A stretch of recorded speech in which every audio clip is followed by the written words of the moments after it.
with reference with reference to attack vector. We had studied what is actually the payload. Payload andre ಏನು ಅನ್ನೋದ್ರ ಬಗ್ಗೆ ಕೂಡ ನಾವೇನ್ ಮಾಡಿದ್ವಿ, ಸ್ಟಡಿ ಮಾಡಿದ್ವಿ. Payload is the actual information that is being carried in the packets. Packets ಅಥವಾ frame transmission medium ದಾಗ actual data na hold ಮಾಡ್ತೀವಲ್ಲ, that is what is called as payload. And here also your payload is actual program which is going to affect or harm the system. Payload ಯಾವುದು, ನಿಮ್ದು actual virus worm ಏನಿರ್ತಾವಲ್ಲ ಅದು. ಆ program ತಂದು ಬಿಡ್ಲಿಕ್ಕೆ, program ಅನ್ನ ತಂದು victims system ತನಕ ಹಚ್ಚೋ ಕೆಲಸನ ಮಾಡುವಂತ ಮೀಡಿಯಂಗೆ ಆರ್ ಹೋಗ್ಲಿಕ್ಕೆ ಯಾವ್ದು ಹಾದಿನ ತೋರಿಸ್ತೈತಲ್ಲ ಅದಕ್ಕೆ ಏನಂತ ಕರೀತಾರೆ, ಅಟ್ಯಾಕ್ ವೆಕ್ಟರ್ ಅಂತ ಹೇಳಿ ಕರೀತಾರೆ. It is either the medium or it is the device which is going to show you the path, which shows the path.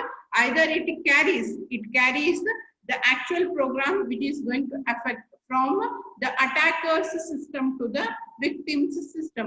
ಅದನ್ನ ನಾವೇನಂತ ಕರಿತೀವಿ, ಅಟ್ಯಾಕ್ ವೆಕ್ಟರ್ ಅಂತ ಹೇಳಿ ಕರೀತಾರೆ. And how attack vectors are actually launched, ಯಾವ ರೀತಿಯಾಗಿ attack vectors actual payload ಅನ್ನು ಮುಟ್ಟಿಸ್ತಾವೆ, how it is going to make way or how it is going to carry them. The first way is by email. Whenever you receive an email, email ಒಳಗಡೆಗೆ ಇರುವಂತ messages ಕೂಡ ಆ ಕೆಲಸನ ಮಾಡಬಹುದು.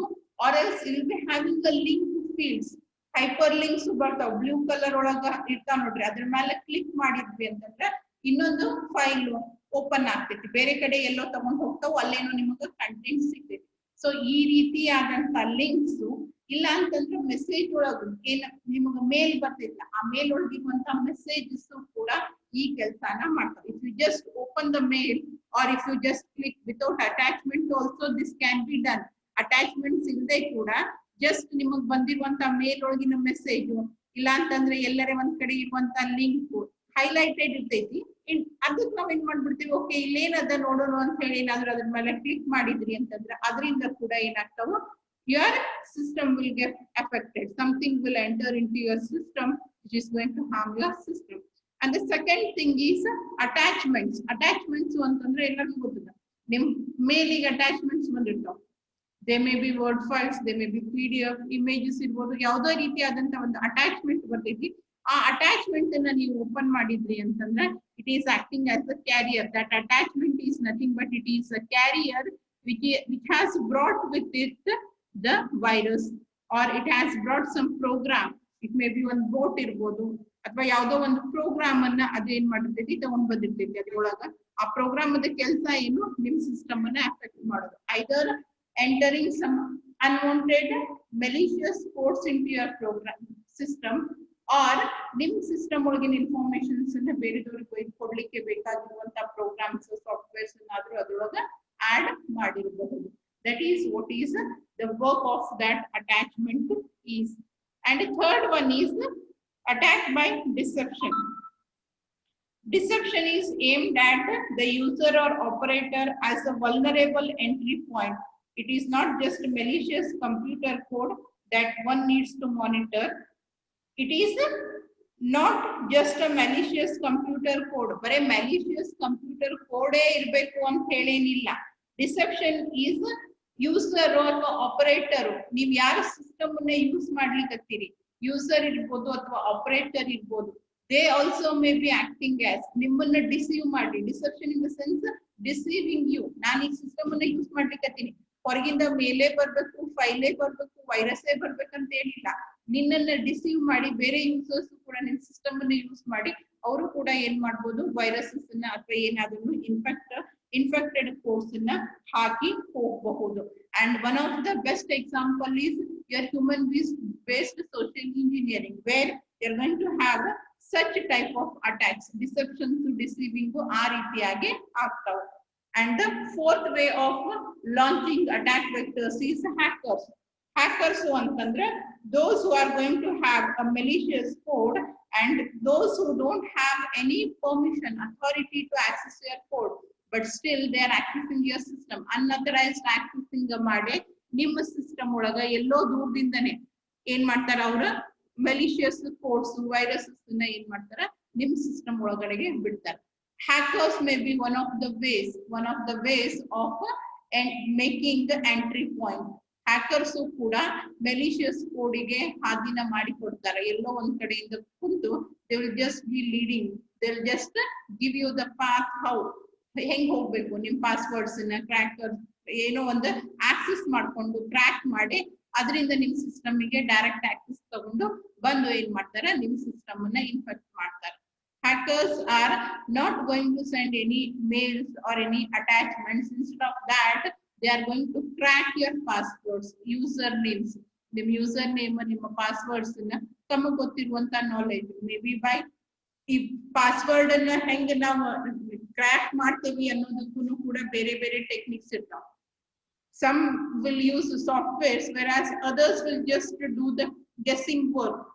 ನಮಗ್ ಗೊತ್ತಿದ್ದವರು ಪರಿಚಯದವರು ಇದ್ರು ಅಂದ್ರ ಅವ್ರ ಡೇಟ್ ಆಫ್ ಬರ್ತ್ ಅವ್ರ ಫ್ಯಾಮಿಲಿ ಫ್ರೆಂಡ್ಸ್ ಅವ್ರ ಫ್ಯಾಮಿಲಿ ಮೆಂಬರ್ಸ್ ಇಲ್ಲ ಅವ್ರ ಹೆಸರು ಈ ರೀತಿಯಾಗಿ ರಿಪೀಟೆಡ್ ಆಗಿ ಬೇರೆ ಬೇರೆ trial and error methods use ಮಾಡಿ ಕೂಡ ನಾವೇನ್ ಮಾಡ್ಬೋದು ಕ್ರ್ಯಾಕ್ ಮಾಡಬಹುದು ಪಾಸ್ವರ್ಡ್ ಅನ್ನ. So hackers are going to crack your password and then they'll enter into your system without your knowledge.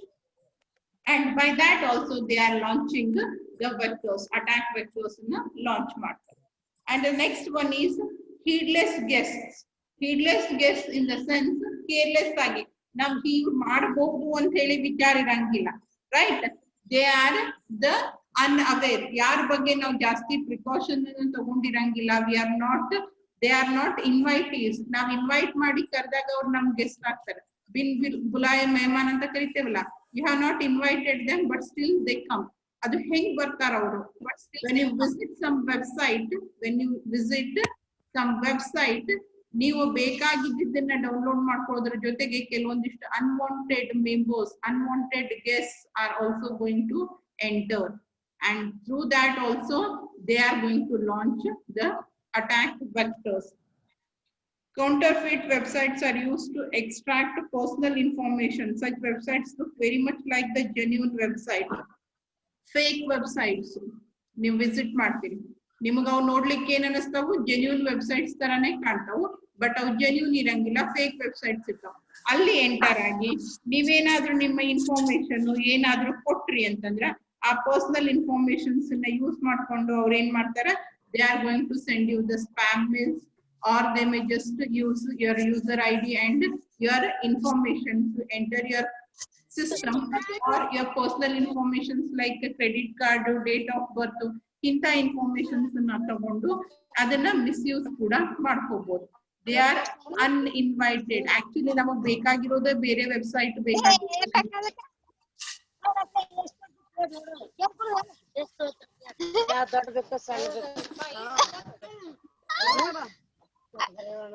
₹50 ಐತ್ರಿ ಈಗ ಮೈನಸ್ ಒಂದ ಈಕಿ ಏನು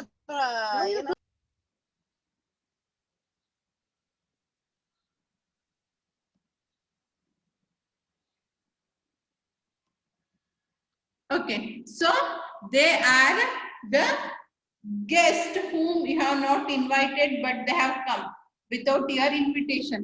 ನಾನು ವಿಸಿಟ್ ಮಾಡ್ಬೇಕಾಗಿದ್ದ RC ವೆಬ್ಸೈಟ್ ವಿಸಿಟ್ ಮಾಡ್ಬೇಕಾಗಿತ್ತು. ನನ್ನ ಗೆಸ್ಟ್ ಯಾರು? RC website. ಬಟ್ ಅದೇ ರೀತಿ ಸೇಮ್ ಇರುವಂತ ಇನ್ನೊಂದು ಫೇಕ್ ವೆಬ್ಸೈಟ್ ತಂತಾನೆ ಓಪನ್ ಆಗ್ತೈತಿ. ಈಗ rcu.ac.in ಹಾಕಿದ ತಕ್ಷಣನೇ instead of original RC website, some other website may be opened, which is not my guess. What I was expecting is something else, and what has appeared is something else. ನಾನು ಹಾಕಿದ್ದೆ, ಅದರದ result ಅದ ಮೇಲೆ RCU ಅದ, ರಾಣಿ ಚೆನ್ನಮ್ಮದ ಹಿಂದೆ water mark ಅದ. So what I think, okay it is RCU website. ನನಗೆ result ನೋಡ್ಬೇಕಾಗಿತ್ತು. ನಾನು ನನ್ನ ರಿಜಿಸ್ಟ್ರೇಷನ್ ನಂಬರ್ ಎಂಟರ್ ಮಾಡ್ತೀನಿ, and that registration number is taken by someone else. ಅದನ್ನ ಅವರು ನಾಳೆ ಫೇಕ್ ಒಂದು ನಿಮ್ಮ ಮಾರ್ಕ್ ಶೀಟ್ ನ ರೆಡಿ ಮಾಡ್ಕೊಳ್ಳಿಕ್ಕೆ ಯೂಸ್ ಮಾಡಬಹುದು. they may make use of that register number for obtaining. ನಿಮ್ಗೆ ಚಲೋ ಮಾರ್ಕ್ಸ್ ಬಂದಾವ್, ಹಿಂದ ಮುಂದಿನವ್ರನ್ನ ನೋಡಿ ಚಲೋದ್ನಾಗೆ ಬರೆದ ಚಲೋ ಮಾರ್ಕ್ಸ್ ಅನ್ನ ತಗೊಂಡಿರಿ, ಆ ನಿಮ್ಮ ರೆಜಿಸ್ಟರ್ ನಂಬರ್ ಅನ್ನ ಯೂಸ್ ಮಾಡ್ಕೊಂಡು ನಿಮ್ಮ ಮಾರ್ಕ್ ಶೀಟ್ ನಾಗ ನಿಮ್ ಹೆಸರು ತೆಗೆದು ಬೇರೆದವ್ರು ತಮ್ಮ ಹೆಸರನ್ನ ಹಾಕೋಬಹುದು. So in this way, when you are visiting the websites which look like genuine but not genuine, are also method of launching the attack vectors. And then attack by worms and attack by viruses are same. Illada nodi, attack by virus and attack by worms. Worms and viruses are similar, but worms does not require initialization, whereas viruses require initialization. That is, ಇದನ್ನ ನಾವಾಗೇನೆ ಇದನ್ನ ಮಾಡಬೇಕು, install ಮಾಡ್ಕೋಬೇಕು, whereas virus ಅನ್ನ ಮಾಡ್ಕೊಳ್ಳೋ ಅವಶ್ಯಕತೆ ಇರಂಗಿಲ್ಲ. Difference between virus and worms we are going to study. Both are nothing but the malicious codes. Both are the malicious codes, unwanted codes. They are also the programs, they are also the software, but they are unwanted, not the wanted one or the one which are useful. Useful iruantavalla, useless, namage useless, but hackers ಗೆ ನಿಮ್ಮ information ಅನ್ನು access ಮಾಡಬೇಕು ಅನ್ನೋಂತವರಿಗೆ useful. So ಆ ರೀತಿಯಾದಂತ software ಅಥವಾ ಆ ರೀತಿಯಾದಂತ code will also act as the attack vectors. And then malicious macros. Do you know what is macro? Java kaltiri, C++ kaltiri, ಮತ್ತೆ ಯಾವ ಪ್ರೋಗ್ರಾಮಿಂಗ್ ಲ್ಯಾಂಗ್ವೇಜ್ ಕಲ್ತಿರಿ, ಸಿ ಕಲ್ತಿರಿ. What is macro? Macro is a small code which is repeated. Macro ಅಂತಂದ್ರೂ ಏನು, it is nothing but a code. It is a code which is used for some specific task which you are going to repeat. ಬಹಳ frequent ಆಗಿ use ಮಾಡುವಂತ code ಅನ್ನ ನಾವೇನಂತೀವಿ, ಅದು ಬಹಳ ಸಣ್ಣ ವೇ ಒಳಗೆ ಇರ್ತೈತಿ. That is called as macro. That is what is called as macros. So ಈ ರೀತಿಯಾದಂತ ಮ್ಯಾಕ್ರೋಸ್ ಅನ್ನು ಕೂಡ ಏನ್ ಮಾಡ್ತಾರೆ, ಮೆಲಿಷಿಯಸ್ ಕೋಡ್ಸ್, malicious macros, ಸಣ್ಣ code, and that code itself contains some malicious code in it, which is not actually the original code. Instead of that, it is having again the waste, useless, which is going to be harmful to your system. ಆ ರೀತಿಯಾದಂತ codes ಇರ್ತಾವ. Microsoft Word and Microsoft Excel are some of the examples that allow macros. ನೀವು word ಒಳಗ ಆಮೇಲೆ Excel ಒಳಗ ಎಲ್ಲಾ ಕಡೆ use ಮಾಡ್ತೀವಿ. ನೀವೇನ್ ಸಣ್ಣ ಸಣ್ಣ ಫ್ರೀಕ್ವೆನ್ಸಿ ಮ್ಯಾಲ್ ಬರೀತಿರ್ಲ formula, it is nothing but a macro. Addition, aggregation, chart ಹಾಕ್ಬೇಕಾದ್ರೆ ಎವರೇಜ್ ತೆಗಿಲಿಕ್ಕೆ ಎಕ್ಸೆಲ್ ಒಳಗೆ ಏನ್ ಬರೀತಿರ್ಲ, they are nothing but the macros, small programs which are going to be used repeatedly, small set of code. So ಆ ರೀತಿಯಾದಂತ malicious ಆ code ಅನ್ನ hello ಮಾಡ್ತಿದ್ವಿ. ಆ ಕೋಡ್ ಅನ್ನ ಏನ್ ಮಾಡ್ತಾರ, they are going to affect that code. All internet services like instant messaging, instant relay chat, and P2P file sharing. P2P means peer-to-peer file sharing networks rely on connections between the computer and the other computers on the internet. Ille nivelli internet na use ಮಾಡ್ಲಿಕತ್ತೀರಿ, like instant chatting, messaging na use ಮಾಡ್ತಿರಲ್ಲ, ping messages, instant messaging, Yahoo chatter ಅವೆಲ್ಲ ಬರ್ತಾವಲ್ಲ, ಅಲ್ಲಿ ನಾವು connection establishment ಅವಶ್ಯಕತೆ ಇರ್ತೈತಿ ಎರಡು end systems ನಡುವ. So ಆ ರೀತಿಯಾದಂತ ಎಂಡ್ ಸಿಸ್ಟಮ್ಸ್ ನಡುವ ಕನೆಕ್ಷನ್ ಎಸ್ಟಾಬ್ಲಿಷ್ಮೆಂಟ್ ಮಾಡಿದಾಗ those connection points may be vulnerable, which are going to have some weak points in them, and they are going to allow malicious codes to enter from there. ಅಲ್ಲೇ ನಿಮಗ entry ಆಗ್ತೈತಿ, but ಅಲ್ಲಿ enter ಆಗಿರುವಂತ code visible ಇರಂಗಿಲ್ಲ, ನಿಮಗ ಅವಾಗ ಗೊತ್ತಾಗಂಗಿಲ್ಲ. And then you have is foistware. Foistware, or it is also called as sneakware antanu karitara. It is also called as sneakware. Foistware is also called as sneakware. What it is? Foistware is the software that adds hidden components to the system on the slide. It adds hidden components. Hidden components ಅಂದ್ರೆ ಕಣ್ಣಿಗೆ ಕಾಣ್ಲಾರ್ದಂತ components ಅನ್ನ add ಮಾಡ್ತೈತಿ. ಅದ್ರೊಳಗ best example ಅಂತಂದ್ರ spyware. Spyware ನಿಮ್ ಮೇಲೆ ಕಣ್ಣಿಡ್ಲಿಕ್ಕೆ ಅಂತ ಹೇಗಿಂದ software install ಮಾಡಿರ್ತಾರ, ಆ ಸಾಫ್ಟ್ವೇರ್ ನಿಮಗೆ ಕಾಣಂಗಿಲ್ಲ. Spyware is the most common form of foistware. Foistware is quasi-legal software bundled with some attractive software. It is actually an illegal. It is actually an illegal software which is bundled. Even now, consider for example, I'll just give a normal real world example. ನಿಮಗೆ ಯಾರಿಗೋ ಕಡೆಯಿಂದ ಒಂದು paper ಮೇಲೆ sign ಮಾಡಿಸ್ಕೋಬೇಕಾಗಿತ್ತು, which is actually an illegal paper, ಒಂದ್ ಯಾವ್ದೋ illegal paper ಅದ್ರ ಮೇಲೆ ಸೈನ್ ಮಾಡಿಸ್ಕೋಬೇಕಾಗಿತ್ತು. And it is the most commonly used trick. ಒಂದ್ 5-6 ಪೇಪರ್ ಅದಾವ, ಅದ್ರಾಗ ಒಂದ್ 4 ಪೇಪರ್ ಲೀಗಲ್ ಅದಾವು, 1 ಪೇಪರ್ ಇಲ್ಲಿಗಲ್ ಅದ. What you will do is ಅದನ್ನೆಲ್ಲ ಒಂದ್ ಕಡೆ 1-2 ಪೇಪರ್ ಆದ್ಮೇಲೆ ಅದನ್ನ ಇಡ್ತೀರಿ. ಓದೋರ್ ಏನ್ ಮಾಡ್ತಾರೆ, ಫಸ್ಟ್ ಪೇಪರ್ ಓದ್ತಾರೆ, ಓಕೆ ಕರೆಕ್ಟ್ ಐತಿ. Second paper sometimes some will read, so 1ನೇದು 2ನೇದು ಎಲ್ಲಾ ಕರೆಕ್ಟ್ ಅದಾವ ಅನ್ನೋದು, ಓಕೆ ಇದೆಲ್ಲ ಅದೇ ಅಗ್ರಿಮೆಂಟ್ ರಿಲೇಟೆಡ್ ಪೇಪರ್ಸ್ ಅದಾವ, ಎಲ್ಲ ಕರೆಕ್ಟ್ ಅದ ಅಂತ ಹೇಳಿ ಏನ್ ಮಾಡ್ಬಿಡ್ತಾರೆ, they just go on signing at the end. And in between those 6 papers there was a single paper which was not belonging to that agreement. Blank paper ಇರ್ಬೋದು, ಅಥವಾ ಆ ಅಗ್ರಿಮೆಂಟ್ ಇರ್ಲಾರ್ದೆ ಇರ್ಬೋದು, ಅಥವಾ ಆ ಅಗ್ರಿಮೆಂಟ್ ಒಳಗೆ ಇರ್ಲಾರ್ದಂತ ಒಂದು ಹೊಸ ಪಾಯಿಂಟ್ ನೀವು ಅವ್ರಿಗೆ ಮೆನ್ಷನ್ ಮಾಡದೇ ಇರುವಂತ ಪಾಯಿಂಟ್ ಮೇಲೆ ಸೈನ್ ಮಾಡಿಸ್ಕೊಂಡಿರ್ಬೋದು. ಈ ರೀತಿಯಾಗಿ ನಾವೇನ್ ಮಾಡಿದ್ವಿ, ಇಟ್ ಈಸ್ ಇನ್ ಬಿಟ್ವೀನ್ ಒಂದು ಬಂಡಲ್, ಆ ಬಂಡಲ್ ನೊಳಗೆ ನೀವೇನ್ ಮಾಡ್ಬಿಟ್ರಿ, ಒಂದು ಅದಕ್ಕೆ ಸಂಬಂಧ ಇಲ್ಲದೆ ಇರುವಂತ ಪೇಪರ್ ಅನ್ನ ಹಾಕಿರಿ, and that is also is being signed. ಅದೇ ರೀತಿಯಾಗಿ ಫಸ್ಟ್ ವೇರ್ ನಾಗೂ ಏನ್ ಮಾಡ್ತಾರೆ, it is one of the illegal software which is being bundled along with the legal software. Now legal ಒಂದು ಹೇಗಿಂದ ತಗೊಂಡಿರ್ತೀವಿ, ಎಲ್ಲಾ ಲೀಗಲ್ ಇಟ್ಟು ಅದ್ರೊಳಗೆ 1 ಅಥವಾ 2 ಇಲ್ಲಿಗಲ್ ಏನಾಗ್ಬಿಡ್ತಾವ, ಎಂಟರ್ ಆಗ್ಬಿಡ್ತಾವ. ಸೊ ಆ ರೀತಿಯಾದಂತ software which is having hidden components within it, ಅದ್ರೊಳಗಿರುವಂತ ಕಾಂಪೋನೆಂಟ್ಸ್ ಹಿಡನ್ ಇರ್ತಾವು. ಅದು ಕೂಡ ಬರುದು ಏನ್ ಬರ್ತೈತಿ, ಅವತ್ಕೊಂಡೇ ಬರ್ತೈತಿ, ಓಪನ್ ಆಗಿ ಬರಂಗಿಲ್ಲ. You cannot recognise that it has come because it is in the bundle of legal softwares or legal codes. Legal code ಒಳಗಡೆಗೆ ಅದು ಒಂದೇ ಇಲ್ಲಿಗಲ್ ಕೋಡ್ ಏನಾಗ್ತೈತಿ, ಒಳಗ್ ನುಸಡ್ ಬಿಡ್ತೈತಿ, ನಿಮಗ್ ಐಡೆಂಟಿಫೈ ಮಾಡ್ಲಿಕ್ಕೂ ಕೂಡ ಆಗಂಗಿಲ್ಲ. And about the virus, as I said, it is also a malicious code. Worm, virus, ಎರಡು ಕೂಡ malicious code that tried and make your actual system or payload affected one.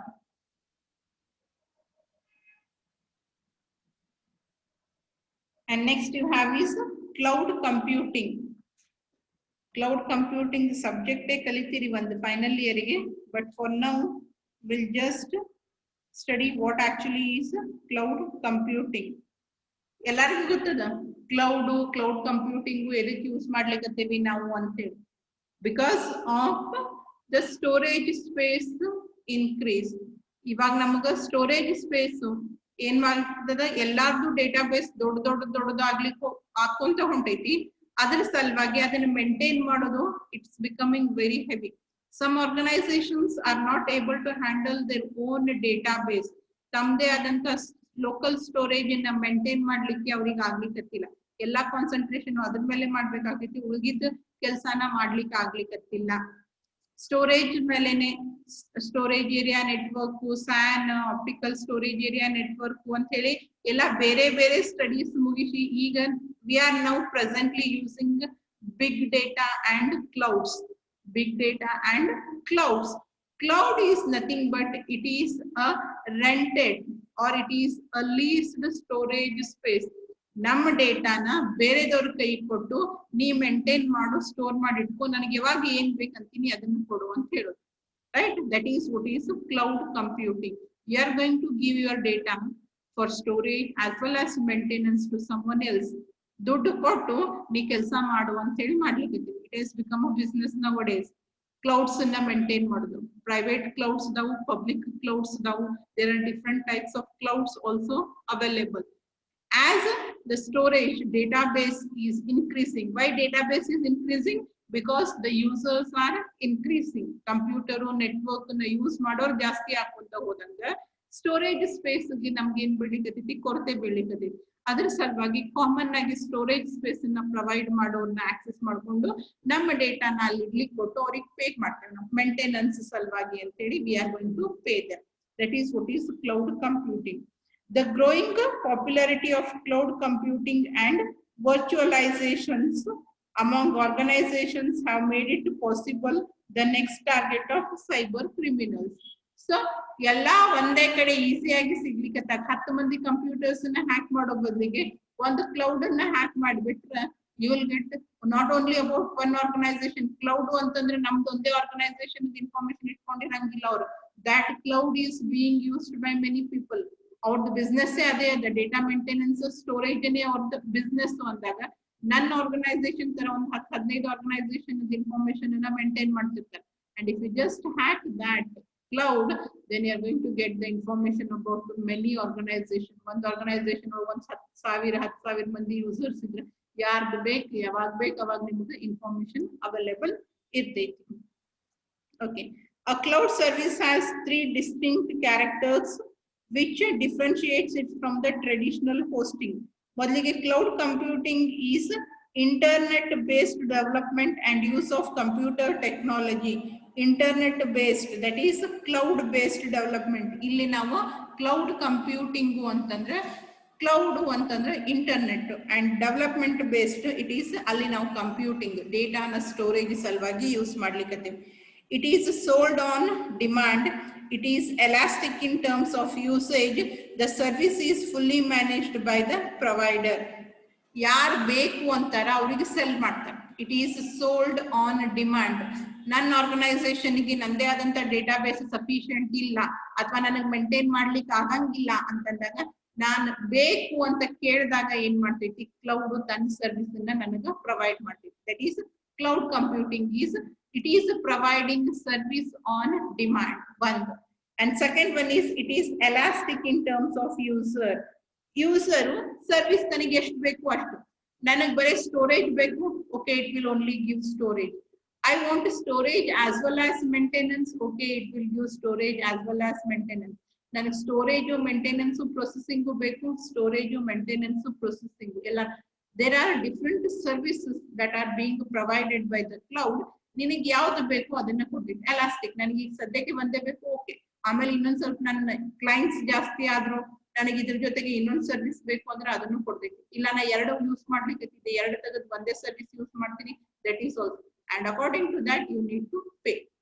According to the service that you are accessing, you need to pay for that one. And then the service is fully managed by the provider. ಯಾರು ನಿಮಗೆ ಆ service ಅನ್ನ provide ಮಾಡ್ತಿರ್ತಾರ ಎಲ್ಲಾ maintenance ಅವ್ರದೇ ಇರ್ತೈತಿ, ನಿಮ್ ಕಡೆಯಿಂದ ಏನು ಇರಂಗಿಲ್ಲ.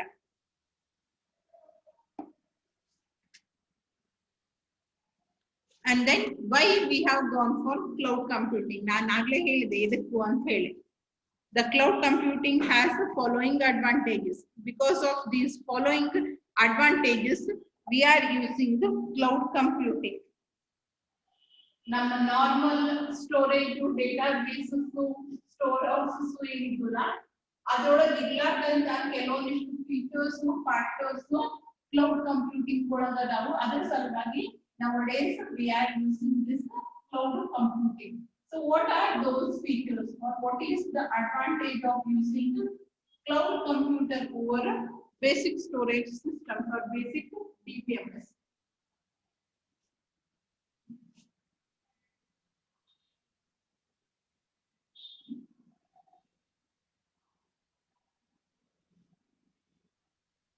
Okay, the first point is application and data can be accessed from anywhere at any time.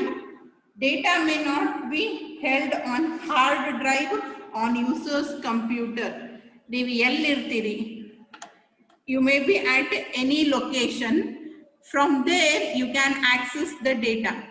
ಎಲ್ಲಿ ಇದ್ದಲ್ಲಿಂದು ಯಾವಾಗ ಬೇಕನ್ನಿಸ್ತೈತಿ ಯಾವಾಗ ನಾವೇನ್ ಮಾಡ್ಬೋದು, ಡೇಟಾನ ಆಕ್ಸೆಸ್ ಮಾಡ್ಬೋದು. Because cloud is providing services all over, ಎಲ್ಲಾ ಕಡೆನೂ ಸರ್ವಿಸ್ ಅನ್ನ ಪ್ರೊವೈಡ್ ಮಾಡ್ತೈತಿ. ನೀನಿನ್ನ ಡೇಟಾನ ಕ್ಲೌಡ್ ಒಳಗೆ ಒಂದ್ಸರಿ ಸ್ಟೋರ್ ಮಾಡ್ದಿ ಅಂದ್ರೆ ಅದನ್ನ ನೀವು ಯಾವಾಗ ಬೇಕು ಅವಾಗ ಎಷ್ಟು ಬೇಕು ಅಷ್ಟು ಆಕ್ಸೆಸ್ ಮಾಡ್ಕೋಬಹುದು. Because it will not be stored on individual systems hard drive. ನಿಮ್ದೇ ಸಿಸ್ಟಮ್ ಹಾರ್ಡ್ ಡ್ರೈವ್ ಒಳಗೆ ಇರಂಗಿಲ್ಲ. ನಿಮ್ ಸಿಸ್ಟಮ್ ಹಾರ್ಡ್ ಡ್ರೈವ್ ಒಳಗಿತ್ತು ಅಂದ್ರೆ ನೀವು ಆ ಸಿಸ್ಟಮ್ ಹತ್ರ ಇದ್ದಾಗ ಅಷ್ಟೇ ಯೂಸ್ ಮಾಡ್ಲಿಕ್ಕೆ ಬರ್ತೈತಿ. ಈಗ ನೀವು ಇಂಟರ್ನೆಟ್ ಡೇಟಾ ಯೂಸ್ ಮಾಡ್ತೀರಿ, ಸರ್ಫಿಂಗ್ ಮಾಡ್ತೀರಿ, ಎಲ್ಲಿ ನೆಟ್ ಫೆಸಿಲಿಟಿ ಇರ್ತೈತಿ ಅಲ್ಲಿ ಎಲ್ಲಾ ಕಡೆನೂ ಮಾಡ್ಬೋದ ಸರ್ಚಿಂಗ್ ಅನ್ನ. Same way here also there is a centralised store. ನಿಮ್ ಹೆಂಗ್ ನೆಟ್ ಇಂಟರ್ನೆಟ್ ಬರ್ತೈತಿ ಆ ರೀತಿ ಸೆಂಟ್ರಲೈಸ್ಡ್ ಸ್ಟೋರೇಜ್ ಇರ್ತೈತಿ. ಅಲ್ಲಿ ನಿಮ್ದು ಡೇಟಾನೆಲ್ಲ ಒಯ್ದು ಇಟ್ಟಿರ್ತೀರಿ. ಅಲ್ಲಿಂದ ಯಾವಾಗ ಬೇಕಾದಾಗ ಎಷ್ಟು ಬೇಕು ಅಷ್ಟು ನೀವು ಆಕ್ಸೆಸ್ ಮಾಡ್ಕೋಬಹುದು. And the second advantage is it could bring hardware cost down. ಅದೇನ್ ಮಾಡ್ತೈತಿ, ಹಾರ್ಡ್ವೇರ್ ಕಾಸ್ಟ್ ನೀವು ಸೆಟಪ್ ಕಾಸ್ಟ್ ಏನ್ ಹಾಕ್ತೀವಿ ಅದನ್ನ ಕಡಿಮೆ ಮಾಡ್ತೈತಿ. Then organizations do not have to buy a set of software or software licenses for every employee and Organization could pay a metered fee to okay. ನೀವು ಪ್ರತಿಯೊಂದು ಸಿಸ್ಟಮ್ ಒಳಗೂ storage provide ಮಾಡಿದ್ರಿ ಅಂತಂದ್ರೆ installations, hardware, software, virus, antivirus, ಅದಕ್ಕೆ ಇದಕ್ಕೆ ಅಂತ ಹೇಳಿ ಏನ್ ದುಡ್ಡು ಹಾಕ್ತಿರಲ್ಲ ಅದನ್ನೆಲ್ಲ ಅವಾಯ್ಡ್ ಮಾಡ್ತೀರಿ. ಯಾಕಂದ್ರೆ ಎಲ್ಲಾ ಯೂಸರ್ಸ್ ನಿಮ್ ಆಫೀಸ್ ನಾಗ ಒಂದ್ 10 ಮಂದಿ ಯೂಸರ್ಸ್ ಇದಾರಂದ್ರೆ 10 ಮಂದಿ ಡೇಟಾನ ಎಲ್ಲಿ ಒಯ್ದಿಡ್ಲಿಕ್ಕತ್ತೀರಿ? ಕ್ಲೌಡ್ ಒಳಗ್ ಒಯ್ದಿಡ್ಲಿಕ್ಕತ್ತೀರಿ. ಆ 10 ಮಂದಿಗೆ ಸಪ್ರೇಟ್ ಆಗಿ ಪ್ರೊವೈಡ್ ಮಾಡ್ಬೇಕಾಗಿದ್ದು ಅಂತ ಡ್ರೈವ್ಸ್, ಆ 10 ಮಂದಿಗೆ ಕೊಡ್ಬೇಕಾಗಿರುವಂತ ಆಂಟಿವೈರಸ್ ಅಥವಾ ಇನ್ಸ್ಟಾಲೇಷನ್ ಸಾಫ್ಟ್ವೇರ್ ಗೆ ಬೇಕಾಗಿರುವಂತ ದುಡ್ಡು ಎಲ್ಲಾನು ನೀವೇನ್ ಮಾಡ್ಬೋದು, ಪರ್ ಚಾರ್ಜಸ್ ಏನ್ ಇರ್ತಾವಲ್ಲ ಅದನ್ನ ಕ್ಲೌಡಿಗೆ ಕೊಡ್ತೀರಿ. ಓವರ್ ಆಲ್ ಆಗಿ ಕೊಡೋದ್ರಿಂದ ಇಲ್ಲಿ ನಿಮಗ ಕಾಸ್ಟ್ ಅದ್ರದ್ದು ಇನ್ಕರ್ ಅನ್ನೋ ಕನ್ಸು ಏನಿದೆಲ್ಲ ಕಡಿಮೆ ಆಗ್ತೈತಿ. Then organizations do not have to rent a physical space to store servers and databases. ನೀವು ನಿಮ್ದೇ ಆದಂತ ಸಪರೇಟ್ ಸರ್ವರ್ ಅನ್ನ ಮೇಂಟೈನ್ ಮಾಡ್ಬೇಕಾಗಿಲ್ಲ, ನಿಮ್ದಾದಂತ ಡೇಟಾಬೇಸ್ ಬೇಕಾಗಿಲ್ಲ. ಯಾಕಂದ್ರೆ ಆ ಡೇಟಾಬೇಸ್ ಮಾಡೋ ಕೆಲಸನ ಏನ್ ಮಾಡ್ಲಿಕ್ಕತೈತಿ? ನಿಮ್ಮ ಕ್ಲೌಡ್ ಮಾಡ್ಲಿಕ್ಕತೈತಿ. You don't have to have your own ಸರ್ವರಿಗೆ ಮತ್ತೆ ಅದಕ್ಕೊಂದು ರೂಮು, ಅದನ್ನ ಯಾವಾಗ್ಲೂ ಕೂಲ್ ಇಡ್ಬೇಕು, ಅದ್ರ ಮೇಂಟೆನೆನ್ಸ್ ಇದು ಎಲ್ಲಾನು ವೇಸ್ಟ್ ಮಾಡೋ ಅವಶ್ಯಕತೆ ಇಲ್ಲ. And then organizations should be able to save money on IT support. IT ಅಂತಂದ್ರೆ ನಿಮ್ ಇನ್ಫಾರ್ಮೇಶನ್ ಟೆಕ್ನಾಲಜಿ, IT ಅಂತ ಸೆಕ್ಟರಿಗೆ ಅಂತ ಹೇಳಿ ನೀವೇನ್ ಕೊಡ್ತಿರ್ಲ ಅದನ್ನ ಮೇಂಟೈನ್ ಮಾಡೋದು, ಇನ್ಫಾರ್ಮೇಶನ್ ಮೇಂಟೈನ್ ಮಾಡೋದು, ಅದು ಕರೆಕ್ಟ್ ಆಯ್ತು ಇಲ್ಲೋ ಅಪ್ಡೇಷನ್ಸ್ ಕೆಲಸ ಮಾಡೋದು, ಆ ಎಲ್ಲಾ ದುಡ್ಡನ್ನು ಕೊಟ್ಟು ಒಂದು ಸಪರೇಟ್ ಆದಂತ IT ಟೀಮ್ ಇಡ್ಬೇಕಾದ ಅವಶ್ಯಕತೆ ಇಲ್ಲ. ಈ ಎಲ್ಲಾ ಕಾಸ್ಟ್ ಅನ್ನು ಕಡಿಮೆ ಮಾಡಿ ಒಂದೇ ಕಡೆ ಪೇ ಮಾಡ್ತೀರಿ. ಅಲ್ಲಿ ಇಷ್ಟನ್ನು ನೀವು ಪೇ ಮಾಡಂಗಿಲ್ಲ. ಇದ್ರ ಅರ್ಥನು ಇದ್ರ 1/4 ಪೇ ಮಾಡಿದ್ರು ಕೂಡ ಒಂದು ನಿಮ್ಗೆ ಕ್ಲೌಡ್ ರೆಂಟಿಂಗ್ ಸಿಗ್ತೈತಿ. Right? That's why we are going for cloud computing nowadays. And next you have is types of services. There are 2 types of services that the cloud computing provides. One is infrastructure as a service. Sorry, 3 types: infrastructure as a service, platform as a service, and software as a service.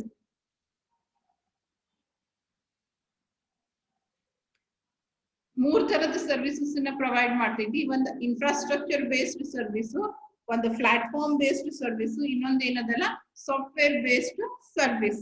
And after that you have is cyber crime and cloud computing. We'll see that one in the next class. And before closing this session, ಯಾರದು ಈಗ ಬಂದವರು? Bhagyashree join ಆಗಿ ಮತ್ತೆ ಯಾಕೆ ಹೋಗಿದ್ದೆ?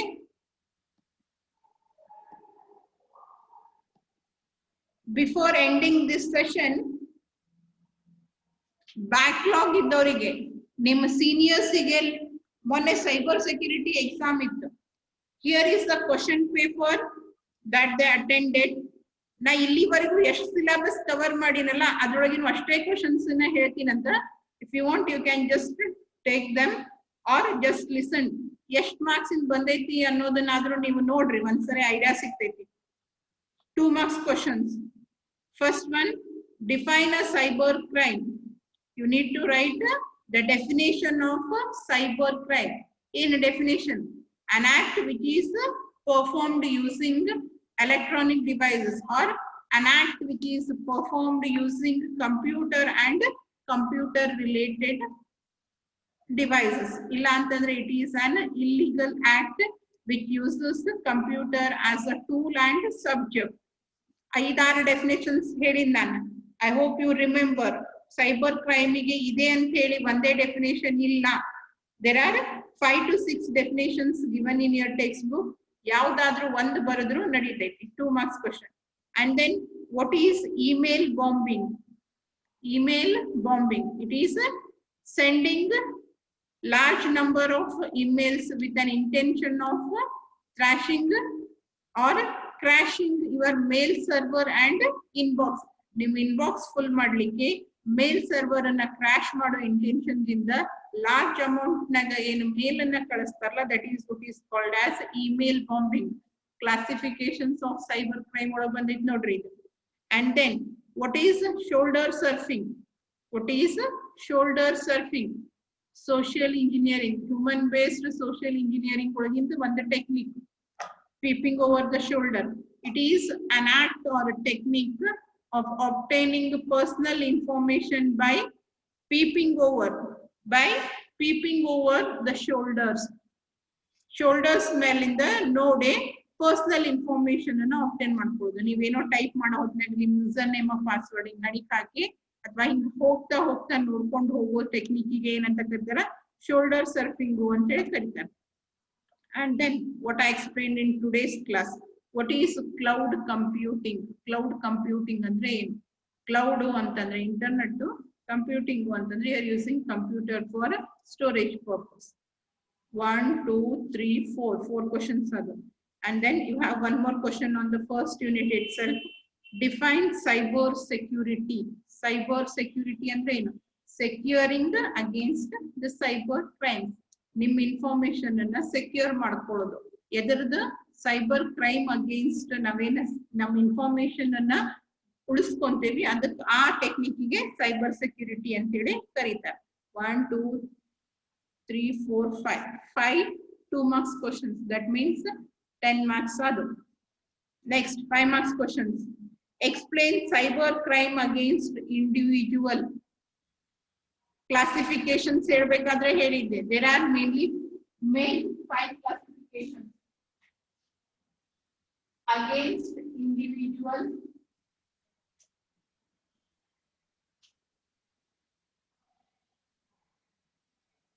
against organizations, 5 main classifications, and within these you have sub classifications. Within this you have sub classifications, and against individual olaga yava bartavu, you have spamming, cyber defamation. Defamation andre ನಿಮ್ಮ character abusing, and then you have is stalking. It also comes under this one. Stalking bartaiti hauda. So there are many classifications and it is for 5 marks. At least you need to explain 6 to 7. 6 ಇಂದ 7 ಬರೆದ್ರೆ ಸಾಕಾಗ್ತಿತ್ತು. 6 are more than sufficient. And the next question is explain human based social engineering. Social engineering andre enu? It is an act of deceiving the victim. It may be with your talks or with some actions. ಅದರಿಂದ user victim ಅನ್ನ deceive ಮಾಡಿ information ಅನ್ನ ತಗೊಳ್ಳೋದು, right? ಅದ್ರೊಳಗನೆ 2 techniques ಬರ್ತಾವ. ಒಂದು human based, ಇನ್ನೊಂದು computer based. Human based ಅಂದ್ರೆ ಇಲ್ಲೇ your tool will be human being, and there are 5 to 6 techniques ಅದ್ರೊಳಗೆ. ಒಂದು acting as very important user, impersonating as an employee or user, making use of third person, dumpster diving, right? And then you have is lastly shoulder surfing. ಅವತನ್ನ explain ಮಾಡಬೇಕು. ಇವೇ points ಅದಾವ. ಹೇಳಿದ್ದ ನೆನಪಿದ್ರೆ okay, ನೆನಪಿರ್ಲಿಲ್ಲ ಅಂದ್ರೆ ಒಂದ್ಸರಿ ತೆಗೆದು ನೋಡ್ರಿ. And then you have a 10 marks question, that is explain briefly classifications of cyber crime. First you need to write these 5 classifications, and then ಇದ್ರೊಳಗೆ ಬರುವಂತ ಸಬ್ ಕ್ಲಾಸಿಫಿಕೇಶನ್ಸ್ ಪ್ರತಿಯೊಂದ್ರೊಳಗಿಂದು 2 ರಿಂದ 3 ಬರೆದ್ರೆ ಸಾಕು. That will be more than enough. This is for 10 marks. So 10 marks question 1, 5 marks inu 2 ಕೇಳ್ಯಾರ, cyber crime against individual, and then you have is human based social engineering 20, and 2 marks inu 5 questions ಬಂದಾವ 10.